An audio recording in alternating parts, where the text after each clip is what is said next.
Hello everyone, and welcome to this tutorial on HTML, CSS, and JavaScript. In this tutorial, I will explain briefly what each of these languages are, what they do, and where you can use them. We will then walk through some hands-on examples. Without further ado, let's start. There are three primary languages that make up the web: HTML5, CSS3, and JavaScript. HTML is a language that is used to put content onto a web page. CSS3 is a language used to design page layout. JavaScript is used to add interactivity to the web. This means anything that the user interacts with that causes something to happen on the web page or on a server. Let's dive a bit deeper. HTML stands for Hypertext Markup Language. This simply means that HTML is a text-based approach to structuring content on a web page. Content is contained within tags that specify what type of content it is. The 5 in HTML5 simply refers to the latest version of HTML, which was released in 2014. This new update contains semantic tags that help make a web page easier to read by computers and people, among other things. We will see some examples of this later. Let's move on to CSS. CSS stands for Cascading Style Sheets. Cascading refers to the precedence of certain styles over others. In other words, certain styles can overrule others depending on where they are located on the web page. CSS is used to design page layout, colors, fonts, margins, backgrounds, and more. The most recent version of CSS, CSS3, added capabilities for transition effects, gradients, and new responsive page layout tools like Flexbox. JavaScript is quite different than CSS and HTML. JavaScript is an interpreted scripting language that is used to add functionality to a web page. Functionality means making something happen. This could be pressing a button to download a file, submitting a form, or creating a slideshow of images. While JavaScript is designed for web browsers, it can be used outside of one, since the development of Node.js. It is also used to manage databases like Apache CouchDB. Let's take a look at some examples. Here we have a basic template for an HTML document. Most of the tags you see here are required for the page to function. The doc type declaration at the top tells the browser that this is an HTML document. The opening HTML tag below that is the start of the web page.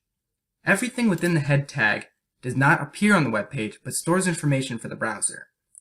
The title tag lets you name the web page at the top of your browser where your tabs are. The meta tag is not required, but is recommended so that your page adjusts to smaller screens like mobile phones or tablets. This link tag links to an external CSS style sheet where styles are contained. You may remember that there are 3 places CSS can be. This is one of them. Another place you can put CSS is in between style tags in the head tag. The body tag is where the content of your page will go. The content can be further divided into sections using the semantic tags we talked about before. Some of these tags are on the page already, such as header, nav, and main. While these tags are not required, it is good practice to include them. We will get to JavaScript in a moment, but for now let's focus on HTML and CSS. We will start by putting some content on the page and styling it. I'm going to add a paragraph tag with some text in it.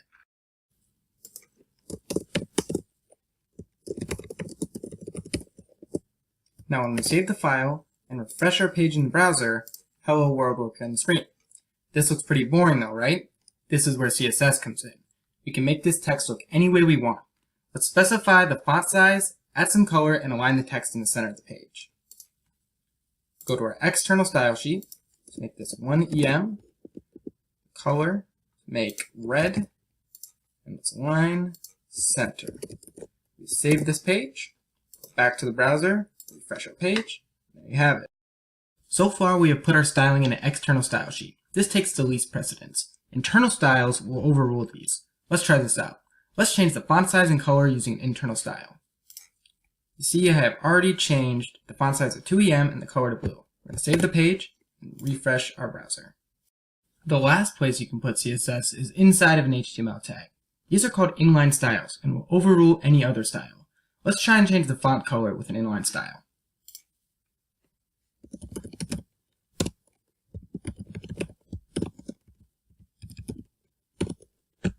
Save the file, reload our browser. Finally, let's work with JavaScript. We won't have time to explore all the JavaScript can do in this tutorial, but let's start by working with the document object model. The DOM model is a tree structure by which you can navigate an HTML page to access or change its content. JavaScript can go into an external file or directly into the HTML document. For right now, we will do the latter. we're going to add an ID to the paragraph tag, and we're going to access it through the DOM. JavaScript code must go in between script tags. Here, we've specified the document object.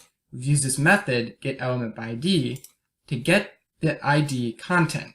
Now we're going to change its inner HTML to byWorld. Once we save the page and refresh our page in the browser, you see it's changed.